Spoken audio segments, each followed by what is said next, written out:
Hey class, Mrs.Treme here. I'm going to read Harold and the Purple Crayon. It's written by Crockett Johnson. One evening, after thinking it over for some time, Harold decided to go for a walk in the moonlight. There wasn't any moon, and Harold needed a moon for a walk in the moonlight, and he needed something to walk on. He made a long straight path so he wouldn't get lost, and he set off on his walk, taking his big purple crayon with him. But he didn't seem to be getting anywhere on his long straight path, so he left the path for a short cut across a field, and the moon went with him. The shortcut led right where Harold thought a forest ought to be, and he didn't want to get lost in the woods, so he made a very small forest with just one tree. It turned out to be an apple tree. The apples would be very tasty, and Harold thought when they got red.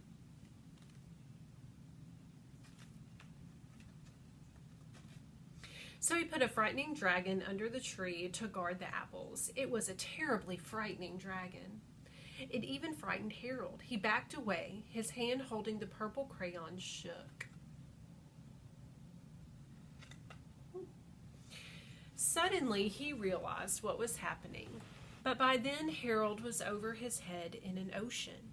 He came up thinking fast, and in no time he was climbing aboard a trim little boat. He quickly set sail, and the moon sailed along with him. After he had sailed long enough, Harold made land without much trouble. He stepped ashore on the beach, wondering where he was. The sandy beach reminded Harold of picnics, and he thought of picnics made him hungry, so he laid out a simple picnic lunch. There was nothing but pie, but there were all 9 kinds of pie that Harold liked the best. When Harold finished his picnic, there was quite a lot left. He hated to see so much delicious pie go to waste.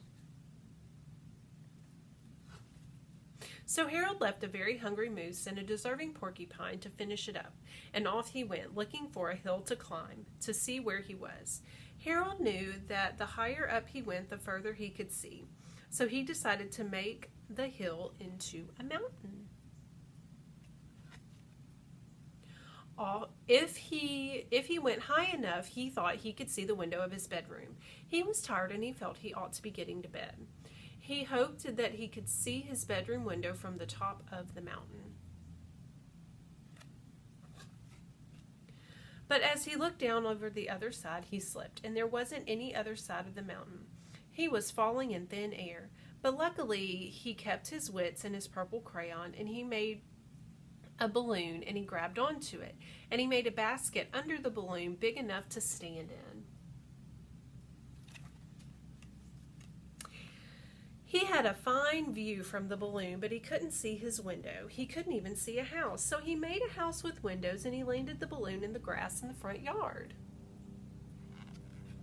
None of the windows was his window. He tried to think where his window ought to be. He made some more windows. He made a big building full of windows. He made lots of buildings full of windows. He made a whole city full of windows. But none of the windows was his window. He couldn't think where it might be. He decided to ask a policeman, and the policeman pointed the way Harold was going, but Harold thanked him. And he walked along with the moon, wishing that he was in his room and in his bed, and suddenly Harold remembered. He remembered where his bedroom window was. When there was a moon, it was always right around the moon. And then Harold made his bed.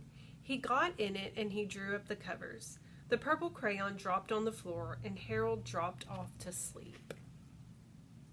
The end. Hope y'all have a great Thursday. Bye.